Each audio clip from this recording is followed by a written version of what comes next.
Hey guys, what's going on? This is Nate here, and I just want to start off this video by apologizing to you guys for not getting a Thursday Thoughts video uploaded this week. I had some conflicts and was unable to do so, but nonetheless it is now Saturday, February 4th, so I'll start off this video by talking about the recent patent battle loss that Apple had this week with Motorola, and basically what happened was Apple had to stop selling some of their 3G compatible devices on their German online retail store. So this included some of the 3G compatible iPads, the iPhone 3GS, as well as the iPhone 4. But this ban didn't really last too long at all. All Apple had to do was purchase some licensing rights for these patents that they were infringing upon with Motorola, and they could continue selling these devices. But this marks the first significant patent battle loss that Apple has had thus far, and I think it'll be interesting to see here what Apple wants to continue doing, because companies are starting to lash back at Apple for all of the lawsuits that they are filing against them. But Steve Jobs did say in his biography that he would waste all of his money in order to try and remove of the Android platform because he believes that it completely ripped off of iOS. This week, Apple issued a whole bunch of new software updates. We'll start off with macOS 10.7.3, and this update brought some new language support as well as some bug fixes. Apple also issued an update for the Airport Utility application that gives it a new interface that looks much like the Airport Utility app for iOS.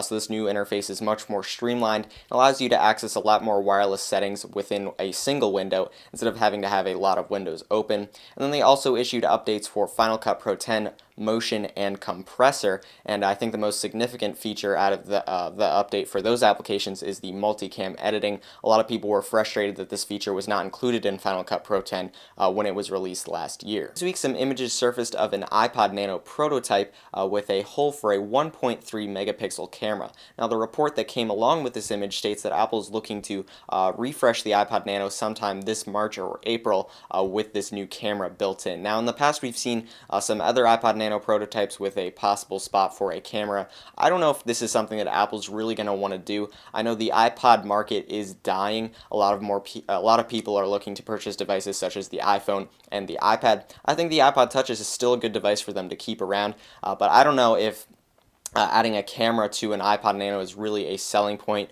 or really what they're trying to go for there. I think their point of the iPod Nano and the iPod Shuffle at this point are just to keep a small sort of music player around for people who need a device of that size. Let's say they're working out. I think it's great for that market, but adding a camera to it I don't think is really a good selling point, especially if it's only 1.3 megapixels. The experience with it won't be very good at all. As January came to a close this year, Apple's stock has gained over 50 points, which has increased its price by 13%, and much of this success is due to Apple's recent earnings call where they announced record sales for a lot of their products, and I think their stock is just going to continue to go upward this year as they announce new products such as the iPad 3 and the iPhone 5. So to wrap up this video, I'll talk about the iPad 3 as well as the iPhone 5.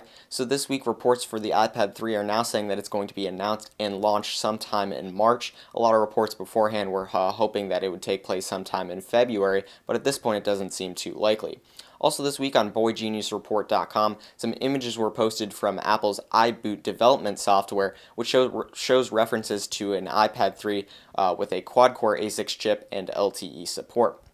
Next, we'll talk about the iPhone 5. So a lot of analysts are saying that this device is going to be launched at WWDC 2012. I'm not saying it's not possible, but it does seem a little bit unlikely since the iPhone 4S won't have been out that long. Also then, on Moscone's calendar event schedule, they do show dates of June 10th through the 15th as a conference meeting taking place, and usually these conference meetings are placeholders for Apple's WWDC event, but I think more than likely we will see iOS 6 announced at this event as well. So thanks for taking the time to watch this video. Please like it, subscribe, and I'll see you guys later.